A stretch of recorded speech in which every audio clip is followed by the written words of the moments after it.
Welcome back to Trojan Talk. I'm Nathan Summers. I'm Jonathan Chen. And I'm Lucas Lynn. Today we'll be talking about USC football. This kind of current era all started back in 2000 when USC hired Pete Carroll as their head coach, which was an unexpected hiring at the time. At that time, USC football, Trojan football, wasn't doing very good, but he's the one who stand out and build this new team. He recruited a lot of star players such as Mays Leonard. Everybody call him the president because I think he's a really good leader and most of people likes him. And he also recruited another group called Thunder and Lightning as a nickname, which is Richard Bush and Lyndon Whites. This is two very dynamic players, and it's Pete Carroll who brought them together and balanced very well. Yeah. Yeah, I think that ultimately when they lost in the 2006 Rose Bowl, they they lost the dynasty as well as the 34 win streak. And I think that later in 2010 when Reggie Bush got like discovered, I guess, like and it all put an asterisk on everything, and I feel like it ended an era, and after that it's just been a bunch of mediocrity for USC. Yeah. Well, Pete Carroll kind of laid the groundwork, being one of the first coaches to use the idea of it being LA to his advantage. The fact that this is the city of stars, you'll be a star here, and also using the people around like Snoop Dogg to get recruits, just using that celebrity status. Yeah, but I feel like with that, it there was positives and there was negatives. As even with everyone's popularity, I think you can't control what all the players do. Just like what Reggie Bush was doing. He got a bunch of free stuff, and that ultimately like negatively affected the team. And I feel like it ended the era of dominance in USC football. Yeah, they've been kind of stale since. After Pete Carroll, they had Lane Kiffin. They had a pretty good season in 2011, but it's been kind of stale. Now they have a new era in Lincoln Riley, who came in 2022 with Caleb Williams, who won the Heisman in his first year with USC. They also recently moved to the Big Ten, which is a big shift.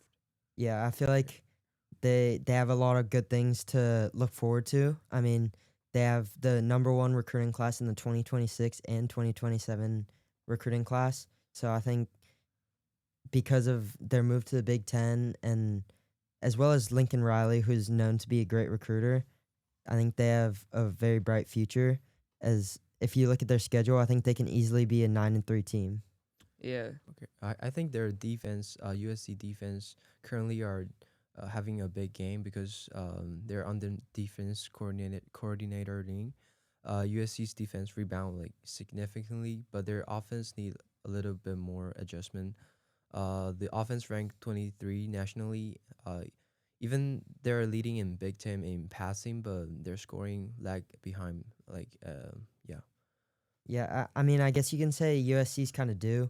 I mean, after the Pete Carroll, like the Reggie Bush era, I mean, they haven't had really much to talk about besides maybe Sam Darnold or Caleb Williams, but that maybe lasted a year. I mean, I think the best they've gotten is like a Pac 12 championship. So I think with Lincoln Riley, and I feel like if they figure out their quarterback problem this year, I think they have a very good chance of winning a bunch of games.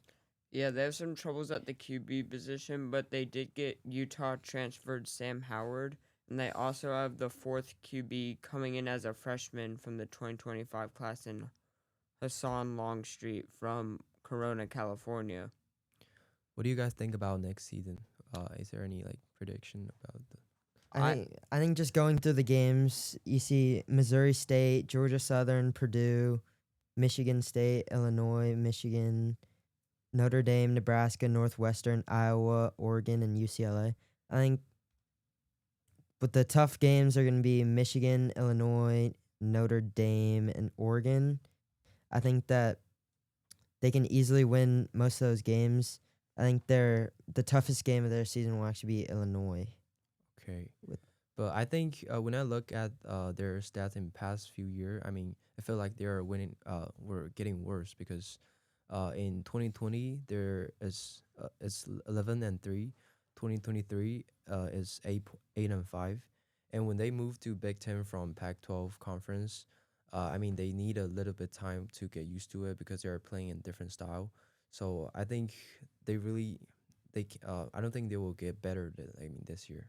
Yeah, but the Big Ten is just better overall, and I think that with this year they have a very easy schedule, so to help them like improve a little, and they have very bright future with all the people incoming, and with Lincoln Riley, I think there's a lot to look forward to. Yeah, I think especially this year they start off very easy with the Mississippi State, Georgia Southern, and Purdue. Obviously, they have tough rivalry game in Notre Dame. I think Michigan could be tough because they have the freshman quarterback in Bryce Underwood, and we don't really know how he's gonna perform yet. Yeah, I think from Illinois to Nebraska, that 4 week stretch, that's going to be very crucial in their season, and I think that'll decide if they can make the playoffs or not. Yeah, especially they have a weaker Big Ten schedule. They could, if they win that Oregon game and that Michigan game, they could definitely sneak their way into the Big Ten championship to play for an automatic bid. Yeah, for sure. All right, that's all we have time for today. I'm Nathan Summers. I'm Jonathan Chant. I'm Lucas Lynn.